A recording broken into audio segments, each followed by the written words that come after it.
So, the truth is, when you're changing careers, it's gonna be a lonely journey.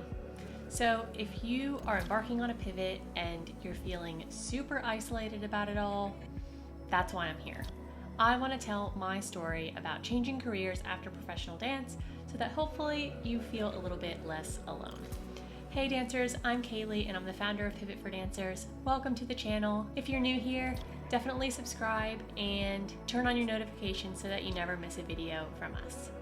All right, let's get into my pivot journey. So I started dancing at age 3 in South Florida. I went to a great studio called Dance FX in Sunrise, and I was pretty much your classic competition kid. I was dancing every night, rehearsals on the weekends. I'm sure a lot of you guys can relate. It pretty much became my whole entire childhood. Then in 2010, I graduated high school and moved to Orlando to go to the University of Central Florida. I actually started as a psychology major, but I minored in dance, so I was able to still take class and fill my cup dance-wise. But to be honest, looking back, I didn't really think there was a place for me in the dance industry. I didn't see myself going professional, like I didn't move to New York or LA. I was kind of just gonna keep dancing as long as I could, but I guess I had imposter syndrome even then about even going for it with dance. But I needed a part-time job to help put me through college. So because I was in Orlando, I started auditioning around.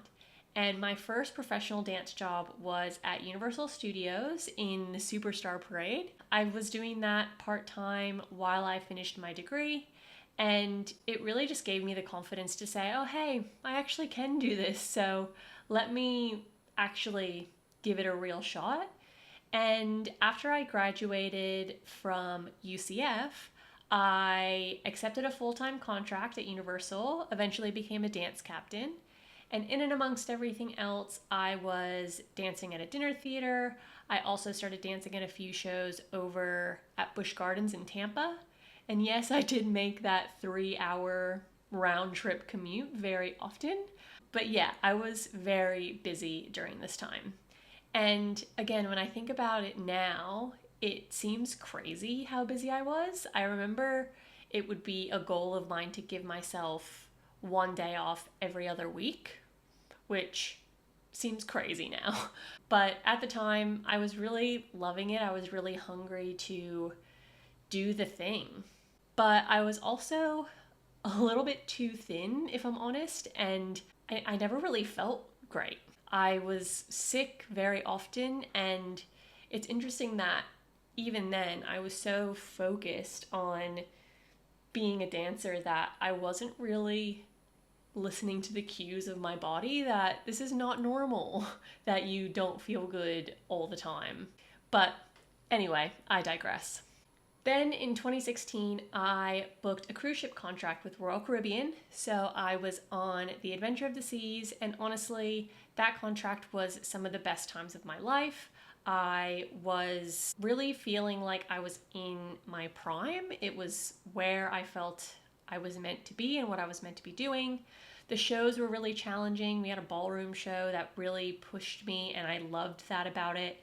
And just being able to travel and kind of be carefree was what I was really craving at that time in my life. Then I was offered a replacement contract on that same ship. So I essentially had 2 weeks off and then did the same contract back to back, which I wouldn't recommend. And I was a little bit disappointed about that because I wanted to do other shows in a different ship. But the saving grace was that I ended up being with my boyfriend who I had met on ships. We were just friends the whole first contract that we did, and he was on for round 2 of Adventure as music director. So in that second contract, we got together, and that was really the main reason why it made it worth it. And it was at this point when I was feeling really burnt out and my body was hurting, I was sleeping all the time. I really started to consider, okay, maybe there's something else, but I didn't quite let myself have that thought for too long. I should backtrack too and tell you that on my first contract, I did start a blog. So I was chronicling my experiences and realizing that I enjoyed writing and might want to do that moving forward. So I did have these things in the back of my mind and these other interests where it was like, okay, maybe it might sort of be time to start hanging up my dance shoes, but I wasn't quite there yet. I did have these thoughts though, and especially when I, was in a relationship that I wanted to make work and I was so burnt out. Again, it didn't help that I was basically on a 1.5-year contract on the same ship. Again, wouldn't recommend. But it was the first time I was sort of allowing myself to have these thoughts in the first place.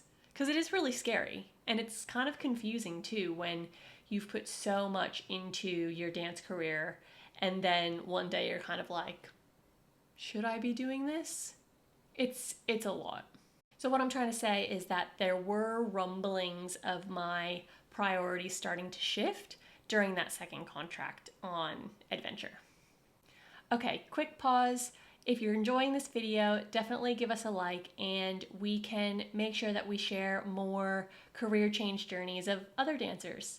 Let me know in the comments if you want to know anything specific about my dance experience or my dance journey, and I can definitely make a video about that too. So my second contract on Adventure ended and I went to visit Australia, visit my boyfriend. Of course, he has to be Australian. It's like the furthest possible place away from where I was in Florida, but that's a different story. I went to visit Australia and I honestly fell in love with the country. I could really see myself being there and settling down, even though that's kind of what's the word?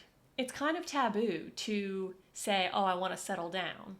Other dancers would be like, what do you mean? You're living the dream. Why would you want to settle down? But at the time, I was actually feeling quite bored in my dance career, and settling down actually seemed like a good challenge in a way and something that would give my life a bit of meaning again. Building a life with a partner and all of that was the rich, full life that I wanted. But it was still really confusing because I still wasn't ready to let go of dance. And same with my boyfriend. He is a musician and was in the same boat where he was wanting to put his career first. So that's what we decided to do. He did another ship and I actually went to Vegas. So I booked another dream show of mine, which was Vegas the Show at Planet Hollywood. And fantastic show. The cast were all such beautiful people.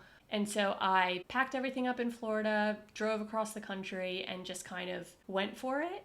And honestly, as much as it was a dream in some ways, it really just was not for me. I was lonely because I was away from my partner.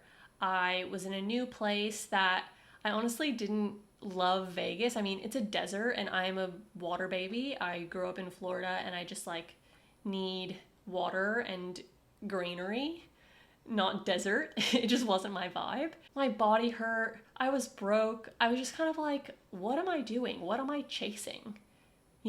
What's the point? I had kind of a peek into my future and didn't necessarily like what I saw.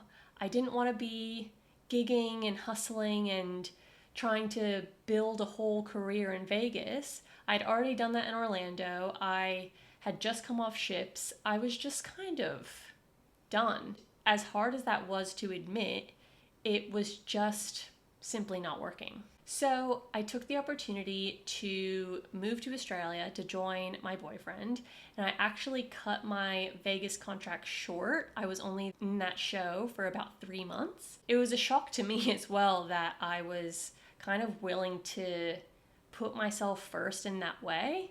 I'm very much a people pleaser type, so to say, look, this isn't working and I'm not happy here, and to actually do something about that was a pretty big step for me. But at the same time, it was very well thought out. It was months and months and months of doing inner work and trying to figure out what was going on. It was a very tumultuous time, I will say.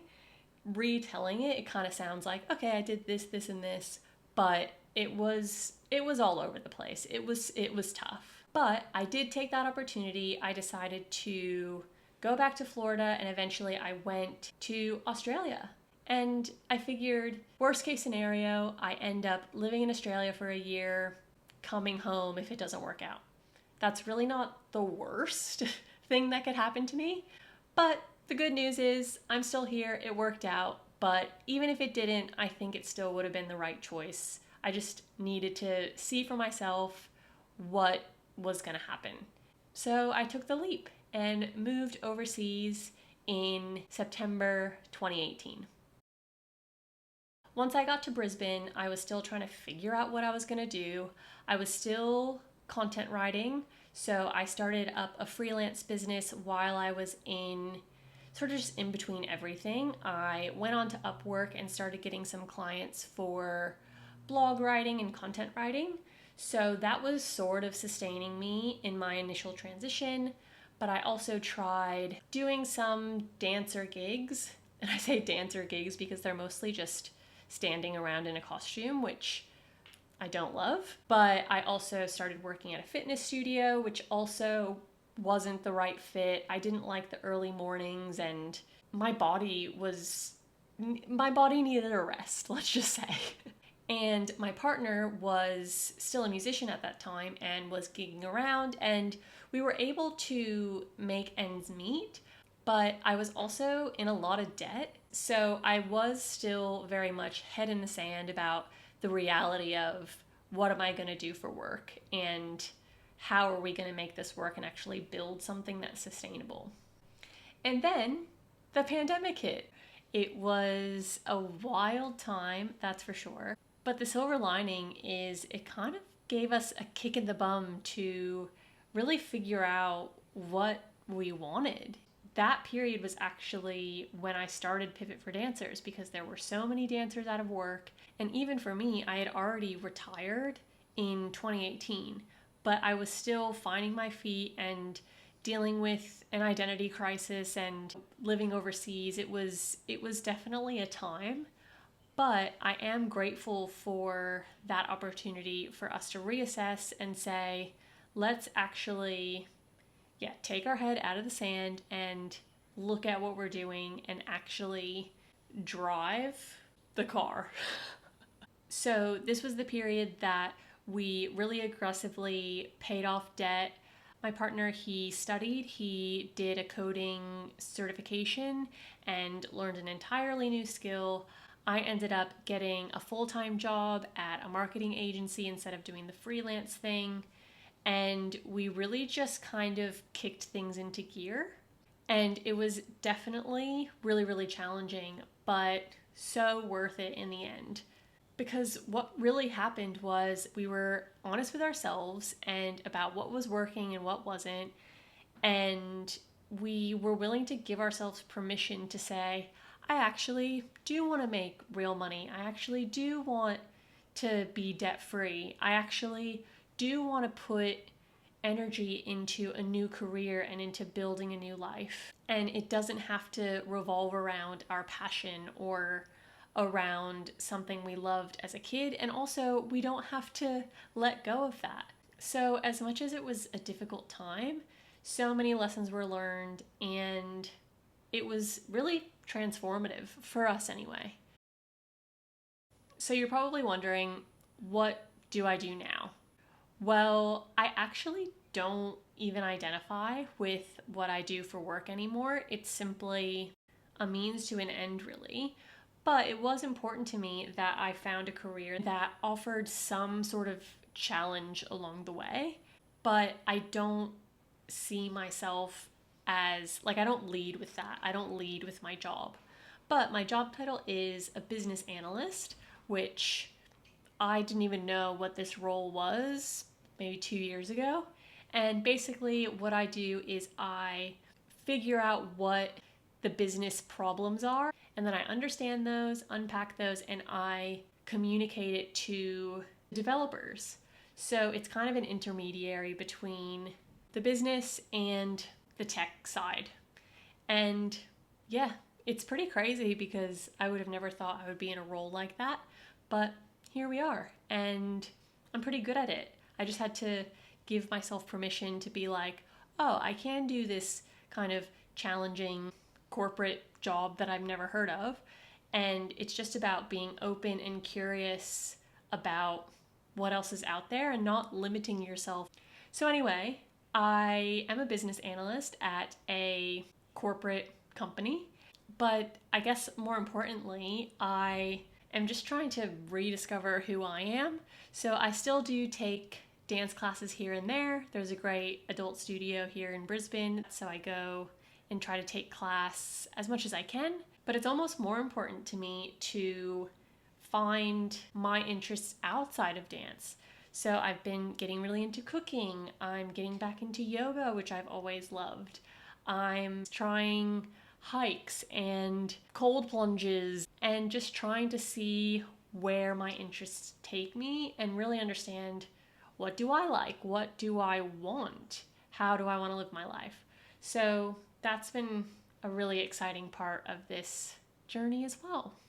It's definitely not perfect and I'm always learning, but I hope that this story time helped you feel a little bit less alone if you are on the career change journey or you're thinking about changing careers.